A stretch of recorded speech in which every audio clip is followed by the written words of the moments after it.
This episode comes from 2023, 2 years ago. I was gearing up to publish Tiny Altars, and I invited different people to talk with me. And this one is Orla Collins. She's a delightful Irish woman who came on, and every time that I tried to turn the conversation on her, she kept saying, but Amy, we want to talk about you. And I am so grateful to her listening to this 2 years out and hearing what I was thinking about at that time. And I'd like to share it because for all those pieces of work out there that we see that other people have done, it's really interesting to see what happens right before the person goes out on stage.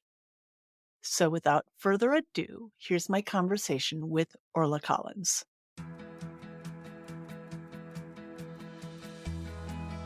You're listening to Courageous Wordsmith. I'm Amy Hallberg, author, editor, and creative mentor. And these are conversations with real-life creatives on how we find and embody our voices. Because if you want to be a real-life creative, it helps to know what that looks like for you. Welcome to Courageous Wordsmith. I am here today with Orla Collins, and she is going to interview me about my card deck that goes with my book, Tiny Altars. So I will let her tell you more about that. Hi, Orla. Thanks for being here today. Thank you so much for having me. I am so excited to be part of this whole book launch. It's crazy. I've been thinking about this book for 13 years. Wow. And, it's about my childhood. So really, I've been living up to this moment right up until now. So Wow. And as it comes closer to the launch and to the time when people can see these cards, what are the emotions that are going through you? Well, you and I were talking before we started recording, and there is this overwhelming gratitude that people are seeing what I've done and showing appreciation. But there's also this part of me that just wants to put my little hands up over my face and hide, like I'm smiling, but behind my hands. It's wonderful, and it's a little scary. You spend so much time helping other people to stand up and have the light shone on them and on their story. Right. And I think, as we were chatting beforehand, I got the idea that for you, you're having the same nerves that Mhm. other people have before they unleash their story to the world. Is that true? Yeah. I mean, yesterday we came up with a theme for our launch party. It's Lutheran potluck. Because it has to fit the book, right? And so this is about growing up Lutheran in Minnesota. Although I'm kind of Lutheran and I'm kind of not. So it's sort of like on the edge of Lutheranism, Minnesota.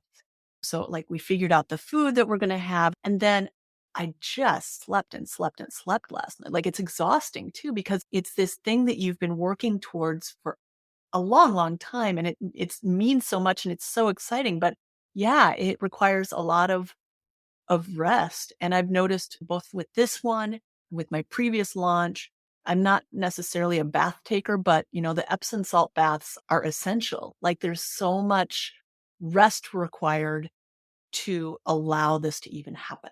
That surprised me the first time, but it's not surprising to me now.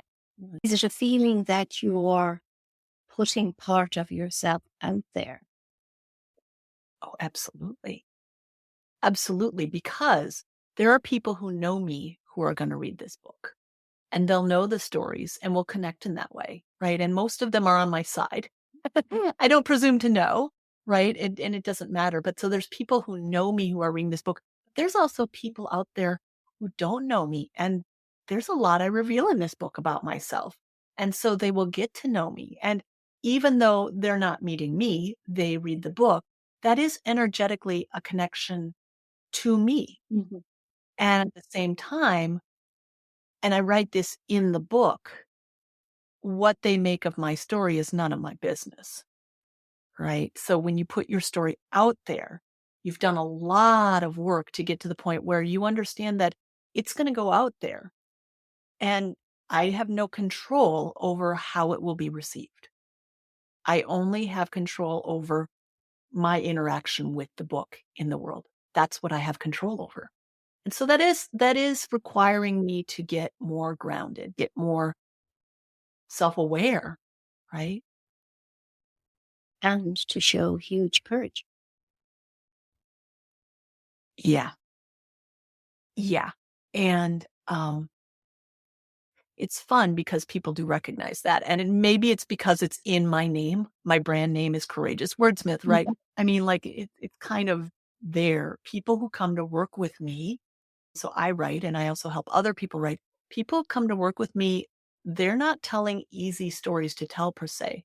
They are beautiful stories. They are stories that people need to hear. I mean, I believe very strongly that a well-crafted story lived into has great power in this world, has great power for love and to subvert some of the systems that, you talk about this in your work, how we are programmed to behave in ways that aren't necessarily to our best good or to the good of humanity. And so people who really think about that and put that into their writing and rethink what we are expected to do, we're coming up against some strong headwinds. And I guess too, I wouldn't ask any of my clients to do something that I'm not willing to do myself. And I guess part of what I'm doing is for me and part of it is for them, if that makes sense. Totally. Totally. Well, I wouldn't want to go to the coach who wasn't willing to walk the walk. And Yeah. it does take huge courage to put yourself out there with your story, particularly if it has any autobiographical detail in it. But then maybe all stories do. How can you not put part of yourself into your story? But it's also such a gift because stories change lives. Mhm. We can all think back to the story that we read and the character that made us think, yes, that's who I want to be. That's how I want to Right. be. And the character that we thought, oh, and I don't want, I need to work against any temptation to have that be how I behave. Can I ask you, Orla, so when you talk about that character that really inspires you, who is that character for you? Jane Austen's Persuasion. Mm, I mhm, read that in high school, so I would have been about 15. And mhm. Anne Elliot, I just, yeah, totally, maybe I was going to say fell in love with the portrayal or just saw myself in her. And I think that's it, right? Any story that really captivates us, whether it makes us enamored or whether it makes us angry, Mhm. the truth is it's a mirror, right? Like that's where the power comes. And we can be aware of that or not, but anything we're responding to, and you and I both went through the same life coaching program. So I know you have this foundation as well as anything you see out there is what you're carrying with you in here, you know? And also that the power of words, that somebody can write something and 400 years later, it affects the development of another person. Like, Isn't that amazing? amazing. Yeah. And well, I would just also say that everybody in your community is so proud of you for doing this and for sticking to it because it requires so much from you. What's interesting is there is a story about my community, my hometown, um, that does not paint them in the best of lights. Like, so one of the hard things about this book is about Minnesota Nice, which I don't know if anybody knew what Minnesota Nice was until George Floyd, but I think everybody knows about it now. That's actually in the book. But there is this sort of people from Minnesota, traditionally, we are Scandinavian, we are Germanic. Those are cold climates, and the people there spend a lot of time indoors in the winter, and they're kind of chilly cultures. And so what you get is Minnesota nice, which is we're very nice, but we don't necessarily say, hey, come on and be my friend, right? Like that, you know, I, somebody sent me, a friend sent me, hey, here's an idea I had for you for your business. And I responded, ooh, I love you. And they were like, is that is that ironic? And I'm like, no, I actually love you because we wouldn't necessarily say I love you. It isn't to say that we're not loving people, but it's just we're kind of closed off, right? And can be sometimes a little bit, let's just say it tribal, you know? And so in this community, as a cheerleader, I was publicly hazed in a very, very everybody saw it happen kind of way in high school where they were like attacking me. And that led to me doing a lot of work on myself and becoming a high school teacher, you know, and being there for the kids as a high school teacher. Right. And this story proved useful because I was like, yeah, I get it. Right. I share that story in this book, not because I hold grudges against the people that were involved in it, but because that's a pattern that wasn't okay. And you can extrapolate out that that's a pattern that we white women have, that sometimes we allow things to happen and we kind of watch it happen and we don't want to get involved and we don't want to step in. And yet, as a Minnesotan, the story came to me. So when you talk about autobiographical stories and that they're important, a lot of this story wasn't of my choosing to tell. A lot of this story told me as I was going through life events, hey, I'm part of the story. I need to be part of the book. And I had been working on the book long enough that I'm like, it really does. You know, a white woman in Minnesota who doesn't want to be telling this story is exactly the person to say, how do we treat outsiders? When we are outsiders, how do we navigate that? And how do we extend welcome both to ourselves and to other people? Because we need to be extending more welcome. So that's not a book I chose to write per se. I chose to write a book, but the book told me what it wanted to be. And people would show up, you know, my courage would flag and somebody else would show up and be like, come on, Amy, we're going writing. And they'd carry me along, you know, then they'd be like, okay, bye, I got to go. And then the next friend would come. It was almost like Dickens, you know, like the ghosts of the past, right? Like somebody would show up and be like, Amy, come on, here we go. Next stage, I'm your partner for this leg of the journey. Let's keep going. That's how I feel about this book. And so there's a part of me that's very humble and wants to sort of, you know, like, I'm so proud of this book. But there's also the part of me that knows, no, I've been asked to write this book by a lot of different people, and not to do it would be, I mean, that's what I'm here for. I have the knowledge base to tell this story. That's why I'm telling this story.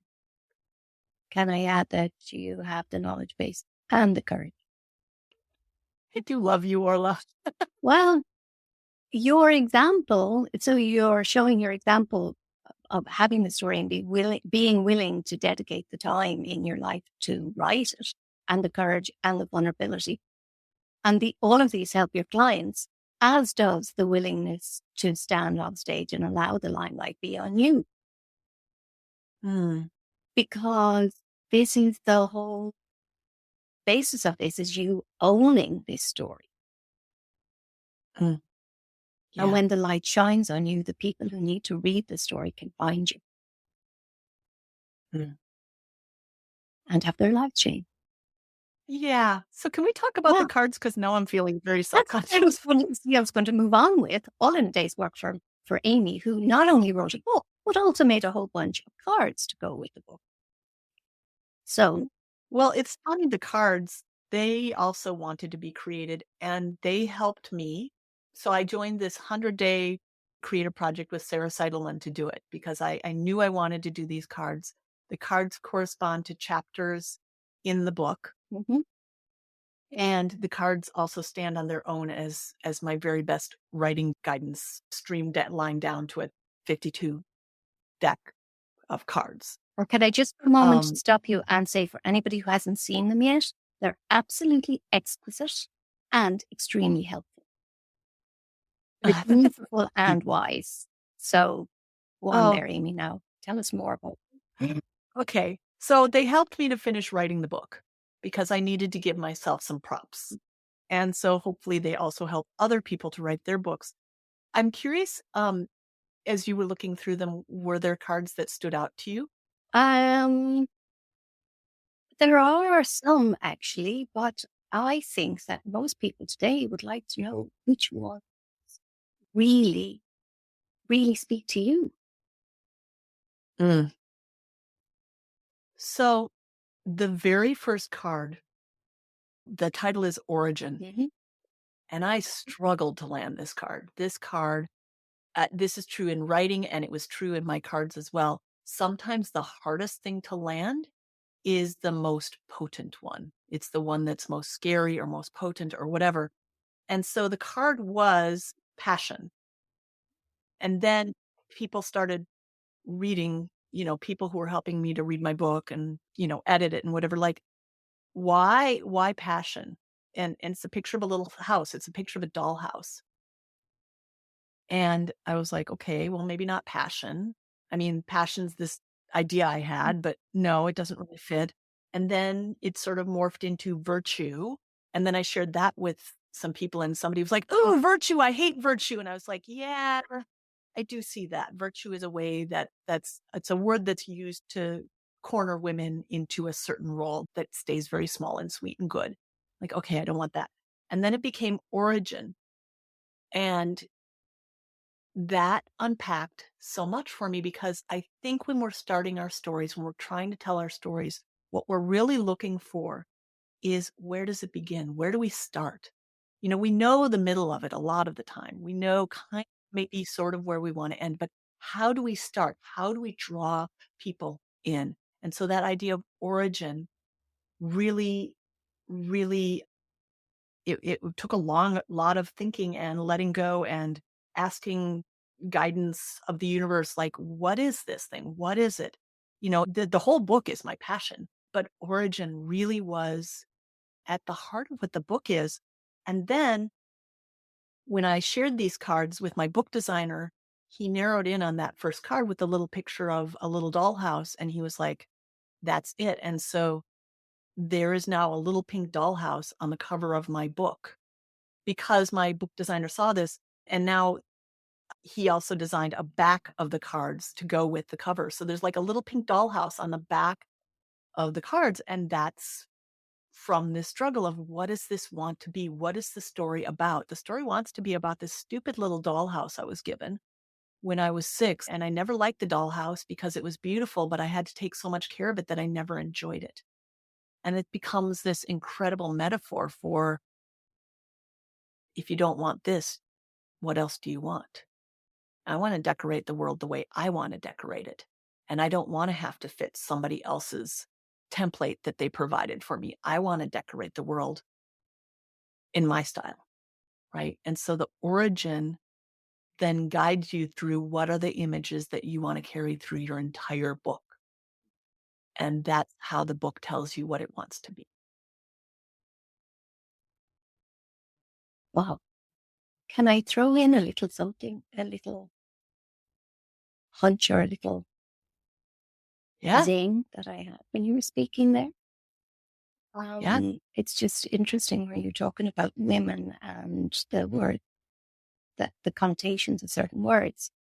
And then what you said about being given something that was so beautiful, you had to take care of it, of how it looked the whole time. Mhm. And sometimes with women, it's that thing of, oh, being pretty or being beautiful and whatever you, and your whole effort throughout your life is taking care of it and making it stay that way, stay perfect, rather than go on the adventures and let it look, let it land however it lands. Yeah. Yeah.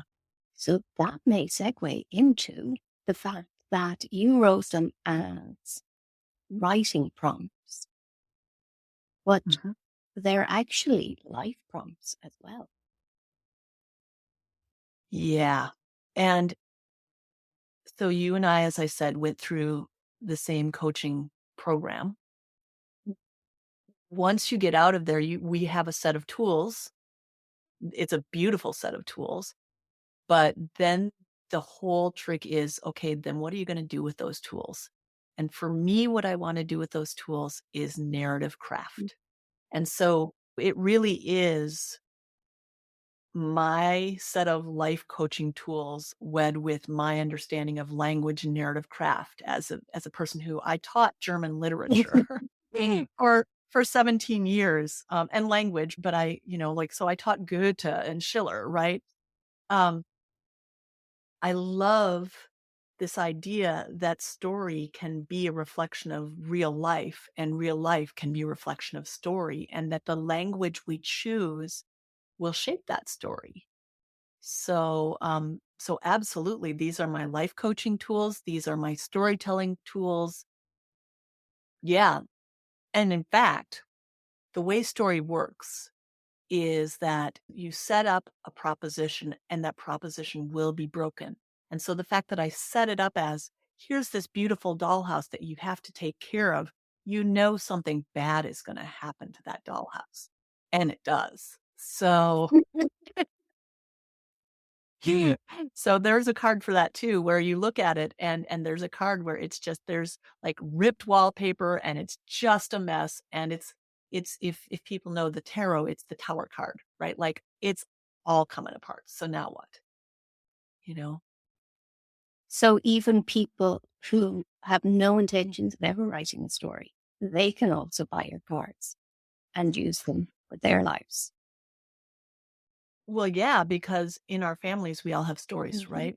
So like here's the card. It says, who are you to tell this story? Don't we all in our families have, here's the story that's been put forth by some family member and we don't agree. And it's causing us a lot of stress that we're part of this narrative that doesn't feel true to us. And we know that. And maybe it disempowers us, or maybe it has us being somebody we aren't. So, right, the stories we tell in our lives, whether we write a book or not, and I do want to be really clear, everybody should not write a book. Like, unless that's your passion, don't write a book. It's a lot of work, right? Like, there's so many other ways to go through life. If you don't want to write a book, don't. But we all have stories in our lives that maybe don't fit us, don't serve us, whether somebody else gave them to us, whether we figured it out for ourselves, but maybe it's not a very helpful story. I should, or I have to, or I can't. So yeah, one of my favorite questions in here is, how old do you feel? It's just such an awesome question. Because like, okay, there's a situation and you're like, how old do you, don't think too hard. How old do you feel? And somebody will come up with a number and it's like, okay, well, what happened when you were that age? And they'll pull that story out. And then we look at it and we go, okay, when you were that age, that's how you understood it. And now you're this age. How else can you understand it? It's just, one of my coaching buddies, Cydia Freeman, gave me that question. I know it's been around, right? But I'm just like, that's my favorite of all time. It's, how old do you feel right now? Because there's always a story. Wow. A good dinner party conversation. Right? How old do you feel? In fact, yeah, I'm telling you a little secret right now, but at my launch party, I'm going to give everybody one card as they walk in the door. And give them name tags. So they have name tags on, right? And then they can walk around the room and see what cards other people have. And if they want, they can trade cards or whatever. But what's under all there, we have these nice, in our case at the party, they'll probably all be nice Minnesotans, but we have these nice Minnesota filters saying, don't share too much about yourself. And the cards give us permission. Our linear brain needs an assignment. And the assignment is, you have a card, go talk to people. And so it gives people permission to just go find out a little bit about each other and find out who else might be in the room who might have information for you that you might want to pay attention to. I love it. I love it. I think everybody who's listening should get themselves a deck and use it in their lives like that. I think that's fantastic. Make for way more interesting get-togethers.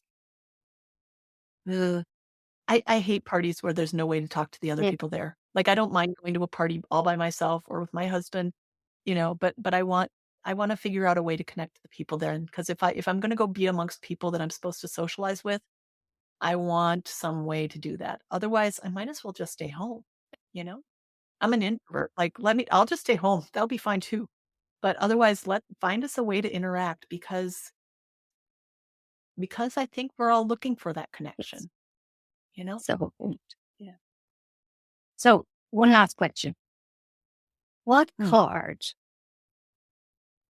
led you to the biggest breakthrough?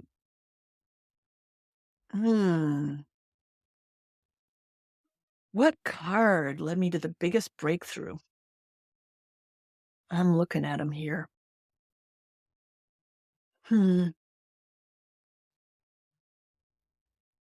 I wouldn't know if this is the card per se, but it represents a moment in my book. So I'm going to go with that. This card is a picture of seashells on the beach in the ocean, sort of on the edge of the surf. It says dig deeper. And the one I'm holding, it's an earlier prototype, so it doesn't have the actual question that ends up on the final deck. Here it says, why does it matter?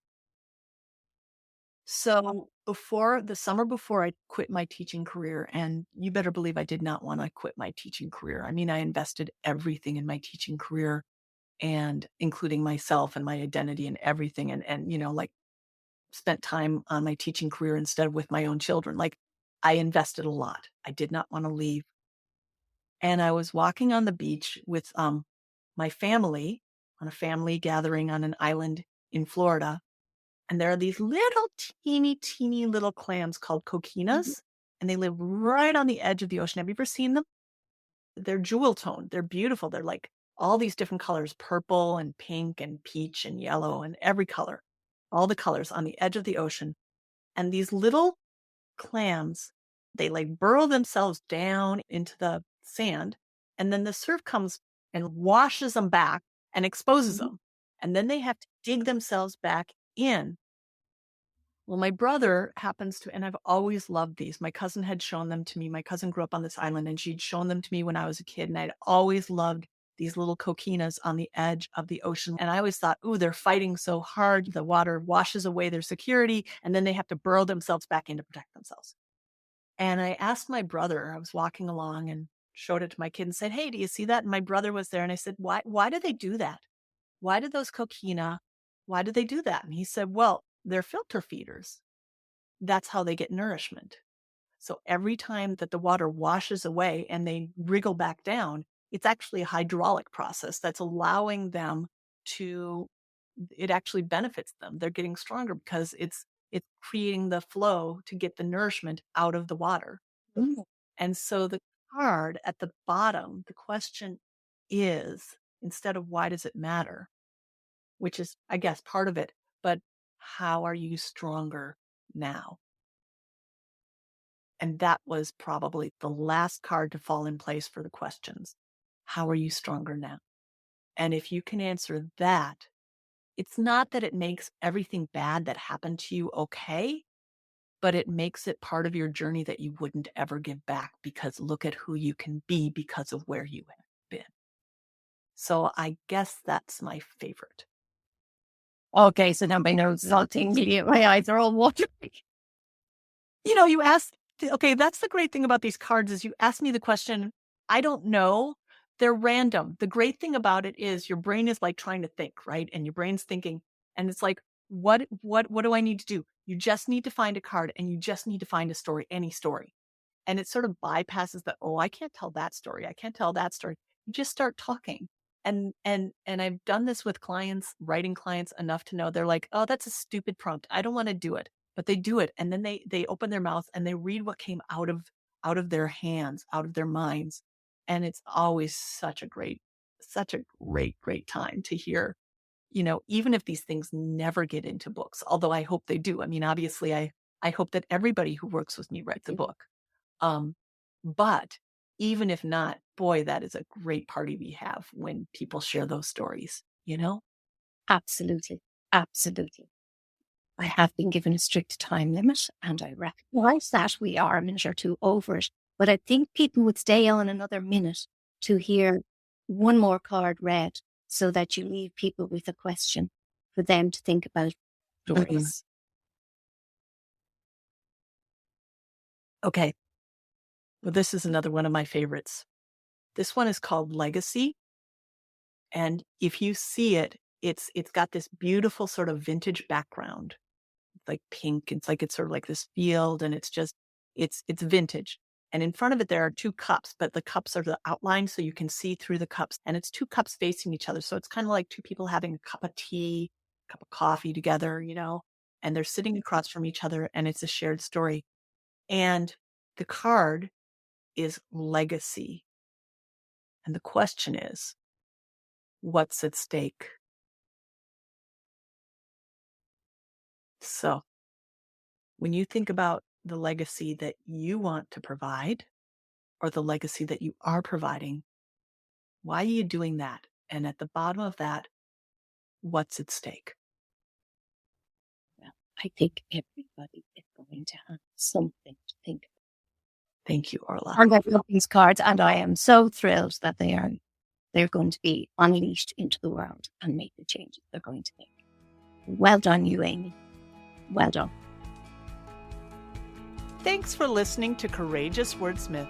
Today's episode featured Orla Collins.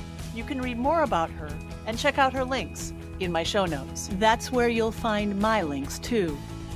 Backstage at Courageous Wordsmith, our production team is the brilliant Brooke Roy and me, Amy Hallberg.